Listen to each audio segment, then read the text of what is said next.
السلام علیکم ورحمۃ اللہ وبرکاتہ۔ سامعین، آج ہم اس موضوع پہ گفتگو کرنا چاہ رہے ہیں کہ جب انسان کسی بیماری میں مبتلا ہو جاتا ہے تو دوران علاج اسے جو صبر و تحمل کرنا پڑتا ہے اور یا مریض کے لواحقین کو کرنا پڑتا ہے، تو اس میں کیا طریقہ کار ہونا چاہیے۔ پہلی بات تو یہ ہے کہ آپ نے جس بھی طبیب کا یا ڈاکٹر کا انتخاب کیا ہے علاج کے لیے، اس کے ساتھ جو ہے آپ ایک دوستانہ ناطہ رکھیں، اپنے سارے مسائل جو ہے اس کو جو ہے وہ آپ بتائیں، اور یہ کہ اگر آپ کو کوئی پرانا جو ہے وہ مرض ہے، کرونک کیس ہے، تو جو آپ نے پہلے طبیبوں سے یا معالجین سے رابطہ قائم کیا ہو، تو ان کے بارے میں بھی اگر ان کی کوئی رپورٹس وغیرہ ہوں تو وہ ضرور جو ہے اپنے نئے معالج کے ساتھ شیئر کریں، تاکہ اس کو آپ کے علاج کی صحیح نوعیت کا پتہ چلے۔ اس کے ساتھ ساتھ یہ ہوتا ہے کہ عموماً لوگ جو ہیں، خاص طور پہ جو مریض ہے، اس بیچارے کو یہ پتہ نہیں ہوتا کہ میں نے اپنی بیماری جو ہے وہ کیسے بیان کرنی۔ بعض دفعہ یہ ہوتا ہے کہ بیماری اسے کوئی ہوتی ہے، اور جو اسے علامات محسوس ہوتی ہیں اس کی نیت سے اس کو ایسے محسوس ہوتا ہے جیسے مجھے یہ بیماری ہے، تو اس میں طبیب کو بھی اپنی حذاقت لیاقت کا استعمال کرنا چاہیے۔ اور دوسرا یہ ہے کہ مریض سے صحیح معلومات جو ہے اخذ کروانا، یہ بھی ایک طبیب کی ذمہ داری ہوتی ہے۔ مثال کے طور پہ ایک مریض کو معدے میں کوئی ڈپٹ ہوئی، کوئی گیس ہوا، اس کی وجہ سے کوئی تھوڑی سی ہارٹ بیٹنگ ہو گئی، تو بعض دفعہ یہ کہ مریض سمجھتا ہے کہ مجھے کوئی دل کا معاملہ بن گیا، حالانکہ وہ تو گیس ٹربل کی وجہ سے ہوتا ہے، دل کا کوئی ایشو ہوتا ہی نہیں اس میں۔ تو لیکن یہ ہے کہ اگر طبیب بھی یا معالج بھی کچا ہے اور اس نے دل کی دوائیاں دینا شروع کر دیں اور معدے کو اگنور کر گیا، تو اس سے بھی یہ ہے کہ اس کو فائدے کی بجائے نقصان ہو سکتا ہے۔ اسی طریقے سے بعض دفعہ یہ ہوتا ہے کہ مریض بہت گھبرایا ہوتا ہے، اور اس گھبراہٹ میں جو ہے وہ چاہتا ہے کہ وہ جلدی ٹھیک ہو جائے، اور جلدی ٹھیک ہونے کے لیے وہ کوشش کرتا ہے کہ میں کوئی زیادہ قیمتی دوائیاں یوز کروں، یا اگر کوئی طبیب بھی ایسا مل جائے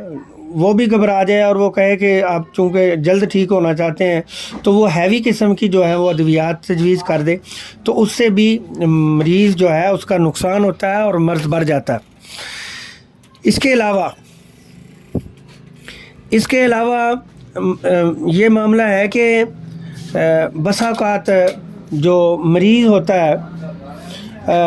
اس کو جو پریشانی آ جاتی ہے، کوئی ڈپریشن آ جاتا ہے بیماری میں، تو پھر وہ جو ہوتا ہے کسی ایک طبیب پر جو ہے وہ انحصار نہیں کرتا۔ کسی ایک سے دوائی لی ایک دن، اب کوئی فائدہ نہیں ہوا تو دوسرے کے پاس چلا گیا، پھر کسی تیسرے کے پاس چلا گیا، اور یہ کہ جس کے پاس بھی جاتا ہے اور جن کے پاس گیا ان کی جو ہے وہ غیبت کی، وہ ٹھیک نہیں تھا، اس نے دوائی صحیح نہیں دی، یہ ہے وہ ہے۔ حالانکہ معاملہ یہ ہوتا ہے کہ بعض بیماریاں ہی ایسی ہوتی ہیں کہ اس میں ایک انسان کو تھوڑی سی دوائی مسلسل کھانا پڑتی ہے، اور اللہ تعالیٰ اس میں پھر شفا دیتے ہیں، جبکہ مریض جو ہوتا ہے وہ جلد بازی میں چاہتا ہے کہ میرا علاج ہو جائے، تو ایسا جو ہے یہ بعض دفعہ جو ہے یہ بہت نقصان کا باعث ہوتا ہے۔ تو ایسے میں مریض کو صبر و تحمل سے کام لینا چاہیے، اوپر والوں لوگوں کو بھی جو ہے وہ کام لینا چاہیے۔ ایسے ہی ایک دفعہ ایک کیس آ گیا کسی طبیب کے پاس، تو چونکہ مریض کو تو کافی تکلیف تھی، تو اس نے کہا کہ مجھے کوئی نہ کوئی ایسی چیز دے دیں کہ بس میری جان چھوٹ جائے، میں چاہتا ہوں کہ مجھے موت ہی آ جائے اس تکلیف سے۔ تو ایسے میں جب مریض ایسی باتیں کرتا ہے تو اس وقت جو ہے وہ طبیب کو بڑی ہوشیاری سے اور بڑی جو ہے وہ لگن سے جو ہے اس کو موٹیویٹ کرنا چاہیے، اس کو سمجھانا چاہیے کہ بھائی زندگی بڑی قیمتی ہے، یہ تکلیف آپ کی جو ہے وہ جاتی رہے گی، لیکن اس میں صبر و تحمل کرنا پڑے گا آپ کو. یہ اتنے دن لگ جائیں گے، آپ ٹھیک ہو جائیں گے، یا اتنے دنوں میں آپ جو ہے وہ ٹھیک ہو جائیں گے، تو اس کو سمجھانا بجانا ضروری ہوتا ہے. اس کے ساتھ ساتھ یہ ہوتا ہے کہ بعض نفسیاتی کیسوں میں جہاں مریض اپنے آپ کو بہت لونلی محسوس کرتا ہے، تنہا محسوس کرتا ہے، تو اس کو ہلکی پھلکی ادویات سے بھی اس کا علاج ہو سکتا ہے. لیکن اس میں ہوتا یہ ہے کہ بعض دفعہ گھر والے جو ہوتے ہیں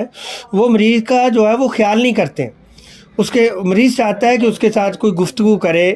اس کے ساتھ کوئی اس کی بیماری شیئر کرے، اس کے پاس کوئی بیٹھے، اس کا دکھ سنے. لیکن ہم سمجھتے ہیں کہ ہم نے چونکہ بہت اچھی دوائی جو ہے وہ مریض کو لے کر دے دی ہے، اچھے معالج سے لے کر دے دی ہے، تو اب اس کے پاس چندہ بیٹھنے کی ضرورت نہیں ہے. تو بعض دفعہ یہ ہوتا ہے کہ مریض کو دوائی دینے کے ساتھ ساتھ اگر مریض کے ساتھ جو ہے وہ ٹائم آپ شیئر کرتے ہیں، اس کے پاس بیٹھتے ہیں، اس کے ساتھ گفتگو کرتے ہیں، تو جتنا فائدہ جو ہے وہ دوائی کرتی ہے تقریباً اتنا ہی فائدہ آپ کی وہ جو بیٹھک ہے، آپ کی جو میٹنگ ہے وہ کرتی ہے. تو لہٰذا یہ کچھ ضروری باتیں تھیں جو مریض کے ساتھ واقعہ ہوتی ہیں عموماً، اور اس کا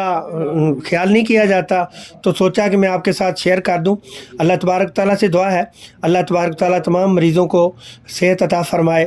اور اللہ تبارک و تعالیٰ جملہ تکالیف جو ہیں ان میں صبر اور ثبات کی جو ہے وہ توفیق دے. کیونکہ جو مرض ہوتی ہے، جب بھی انسان کو کوئی تکلیف ہے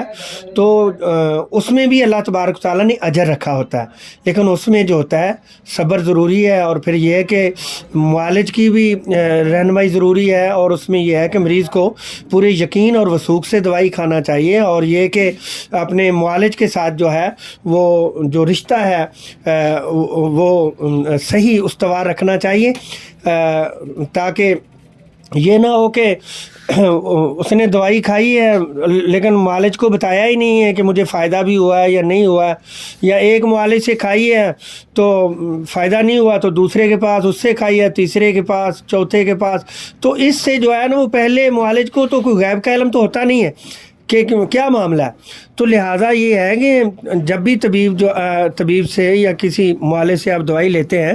تو یہ ہے کہ آپ اس کو